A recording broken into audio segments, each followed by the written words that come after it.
Hey everybody, Rob with WePayOffDebt.ca, and I got a little story for you today.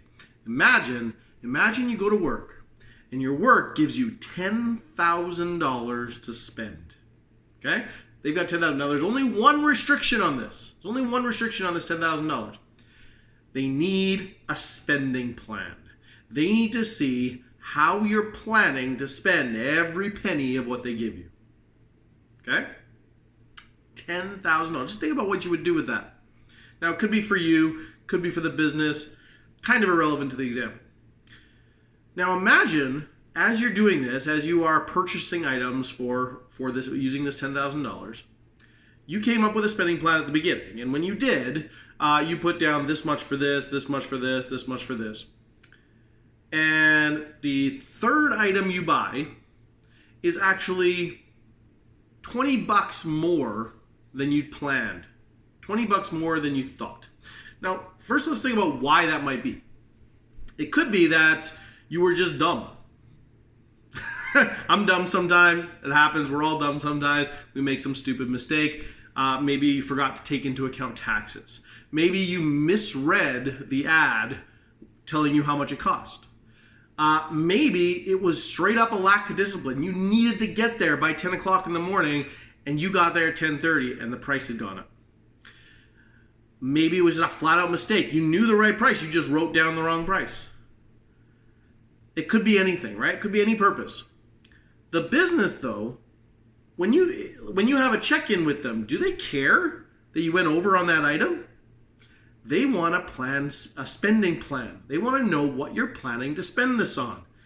And so when you come in there, if you plan to spend $100 and you actually spend $120, and your plan says you're planning to spend $100 on it, they could just look and say, "Wow, I saw you at the store last week. You just bought that, and it was $120. Why are you telling me you're going to spend $100 on it?" "Oh, well, this was the plan I came up with in the beginning." I don't care about the plan you came up with in the beginning. I care about how are you going to spend this money. So, if you didn't get this, this is about the B word, a budget. Don't tell anybody I said that, but that's what a budget is. It's a plan, a spending plan. It's what you're planning to spend your money on. When I first started making budgets, I felt like when you made the budget, you made it at the beginning of the month and it needed to stay that way. And you would track it, and eventually you're seeing how you're wrong and you're over and you're under and blah, blah, blah, all these differences to the budget. But I felt, well, the budget is what I set on the first of the month. I need to leave that. And my question is why? When I look back on that now, it completely does not make any sense. The only advantage that I can picture is that as the month goes on, you actually know how bad a budgeter you were a month ago. Who cares? All I care about, and all you should care about, is how this month's money is going to be spent. So, here's the paradigm shifting thing that changes everything. When your budget changes, when something changes in your budget, change your budget. I know, it's a weird thing. So, imagine this. You had budgeted $100 to spend on eating out for this particular event. $100. We're going to go out with coworkers. We're going to spend $100 that night. Bill comes, and the bill is $115. What happened?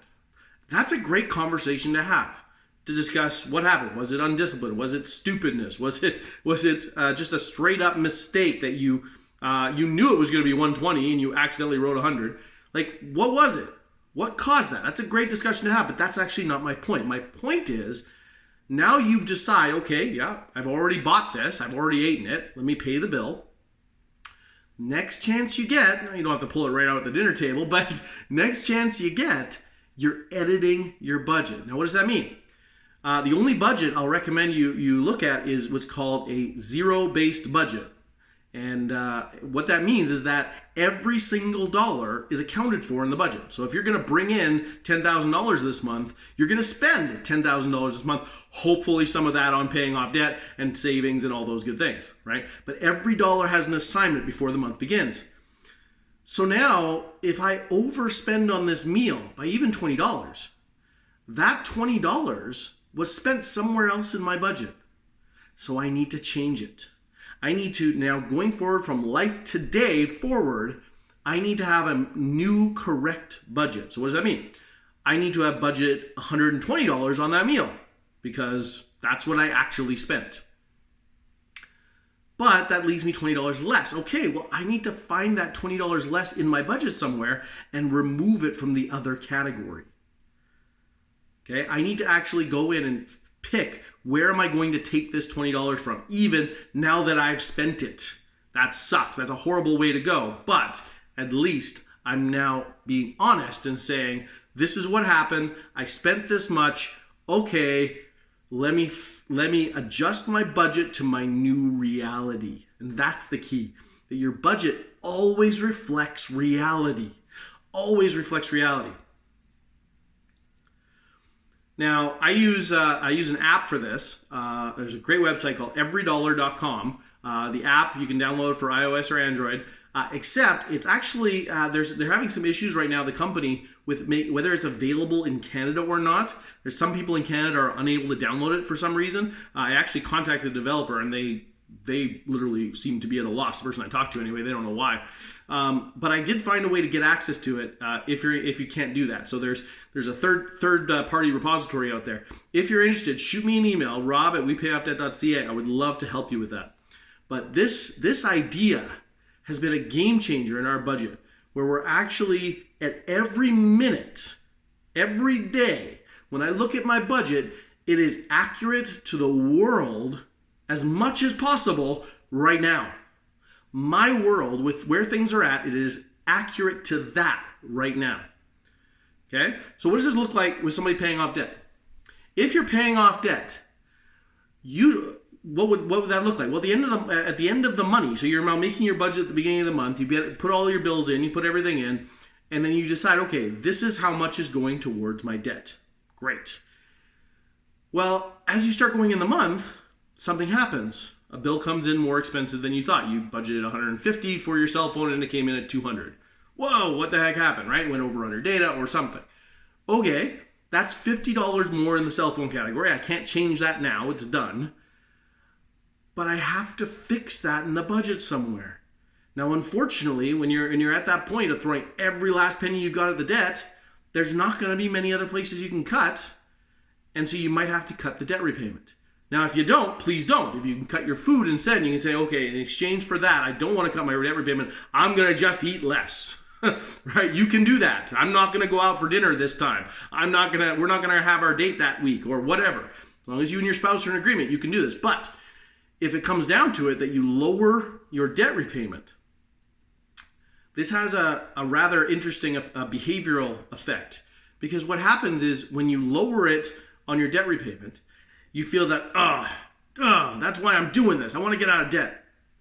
And then it happens again. And you lower it on your debt again. And you change it every single time. Don't you miss one. It happens it happens over and over and over. And 3, 4, 5 times you've lowered your debt repayment. Now, how do you feel? Frustrated. Angry. But now, 3 days later, you're tempted to go shopping. You know you don't have money in the budget for it, but you're tempted to buy that nice new pair of shoes, or that nice new purse, or that nice new gadget.